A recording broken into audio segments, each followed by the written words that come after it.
Hey guys, Jennifer here. I am here to get down and dirty with you. Well, you know what I mean.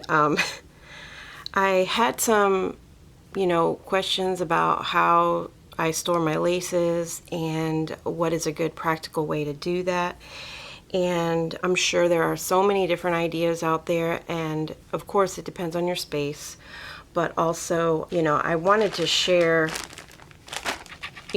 I guess how I store my laces, and I have a ton of laces that I need to get organized, go on a crafty weekend, or if I go on vacation, or if I plan certain projects, I'll put them in a bag like this, and then that's where they stay instead of, being put away. So I have a lot of things that need to be put away and organized, and I'm going to show you the way that I found to be most practical for me, because I have to be able to see my laces, and if I don't see my laces, then I don't know what I have, and it's very frustrating to have to, try to find what you have when it's all like this, So I'm going to show you what I do. And I remember when I first started out, I was looking for really pretty lace cards, and you can do that.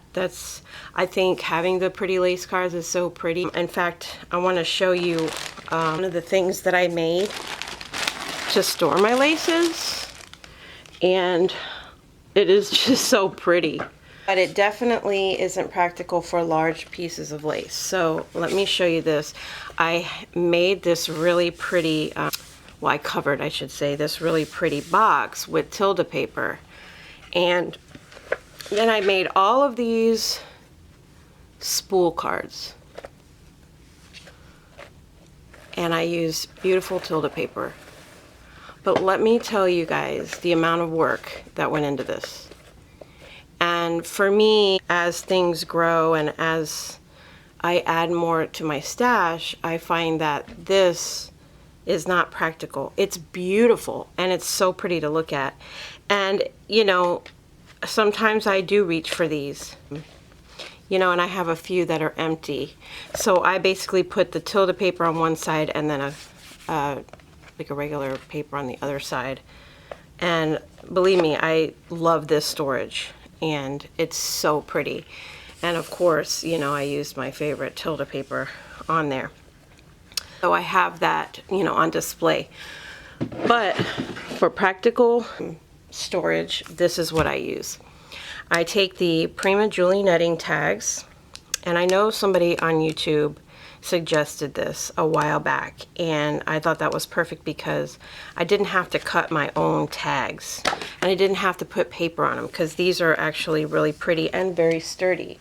And I used the first Prima pad that I ever had, which was, the one with the writing on it, and I used that all up.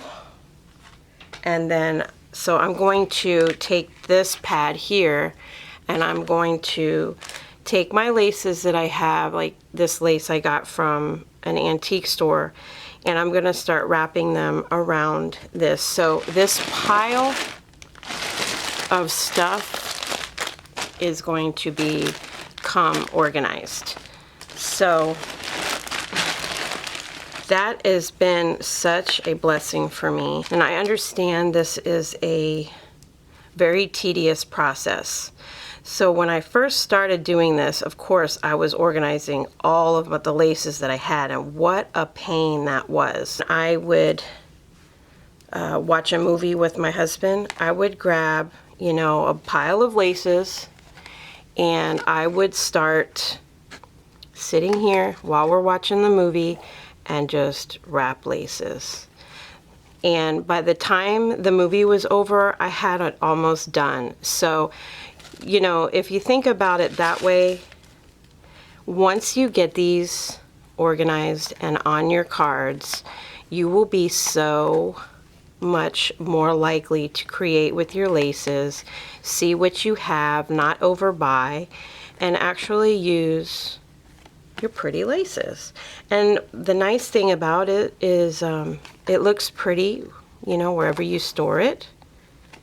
And you just sit here, and I know this is probably boring to watch, so I'm going to go ahead and do that, and I will be back and show you my laces on the card. So the other thing I wanted to show you also is sometimes you want to know where you received your laces and stuff like that, and you want to keep track of it. Maybe you got it from a crafty friend. So what I do is you can get the jewelry, they come already pre-punched. You can get jewelry tags at the craft store, but I also have this little jewelry punch from Stampin' Up. And so sometimes if I want to know where I got it, I will write it on this little tag. So for example, I got this at the antique store, and I kind of want to know that I got it there because then I will use that more on special projects. And then I just take it and I actually pin it to the lace itself. I know it's a little tedious, but if you like to keep track of your laces, that was what I found to be the easiest. And then I just stick it in there like that, and now I know I got that particular lace at the antique store. So that was another little tip. And then I also try to keep like colors, if I can, on the same tag. That way when I'm looking for like a cream lace, they're all together, and I kind of group them together, so like I have all my pink ones on one tag. And you don't have to label all of your laces, but if you have like a special lace, for example, that you might have gotten from a friend, and when you use it, you want to, say, hey, this was given to me by this person, that's a good idea to label it. And I found that this was easy. Now, the other thing, if you don't want to use pins on your laces, because some trims might have like a satin, or it might permanently leave the hole in it. So you can use like fabric tape, and that would be another option. So anyway, I will be back again and I will show you this finished tag. Okay guys, so here is 2 of the tags that I finished, and I added my laces too, and I have these 6 trims I got at the antique store. I have one more, but that'll go on a different tag. But I wanted to show you how I did so far. Some of the laces, if they're really thick like this, might take up, a lot. So I have a lot of this trim here, it took up, most of the tag. But you can see how I had creams and then I had these tans. So I decided to put all the tans on one and then the creams on the other. Then I'll have to start another tag for this other trim that didn't fit on this tag. So I've got them all labeled here as little antique store on this. And then the way that I store them is like, this. So in my drawer, so I can see what trims I have to use. If I store them like this, you might not see what's on the bottom, right? So I like to store them like this. So I'll be back with some more, and I will show you the drawers that I keep them in. Okay, and I'll be right back. Okay guys, so I want to show you this dresser that I have. It has 3 drawers and then 2 side cabinets, and it is like a china hutch. So I have all of my milk glass and stuff in here. I think I've done a video on, so I will open and show you how I store them. Okay guys, so here's the top drawer here, and I have, as you can see, they're all on those cards. So when I need to get my laces, I can go in here and I can see what I need as far as colors and stuff like that, styles, and I just grab a couple of the cards that I want to use possibly on my project, and then I go to the, my craft table. So I've got my whites up here, maybe a few bits of cream, but it's more on the white side, and then I have some of the darker tans over here. And then I will move to the next drawer. Okay guys, so this is the next drawer, and in this drawer I have my creams. I have a few white laces here that I could probably move up, but I think I ran out of room. And then like I have like creams and some gold, a few gold ones. Prima one I kind of left on there. I only have one Prima trim. I have the creams, and then I have my pinks over here. And then kind of a little back farther, I have very few colored laces. I've got the mint green and some peach, very few of that, and then I have some taupe color here that I found at an antique store. So that is that drawer, and I'll show you the third one. Okay, so the third drawer is probably the least appealing looking drawer, and it's because I don't have these on cards. I actually have them in little baggies.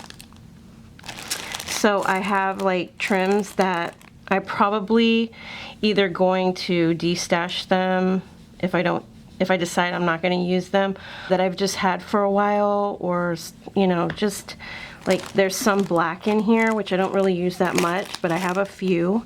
And then I have some trims that like these really pretty late ribbons that I got at the Scrapbook Expo, and then I have like certain colors that I'm not certain I will use.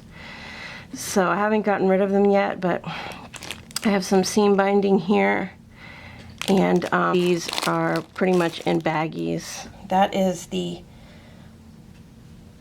my other drawer of different trims.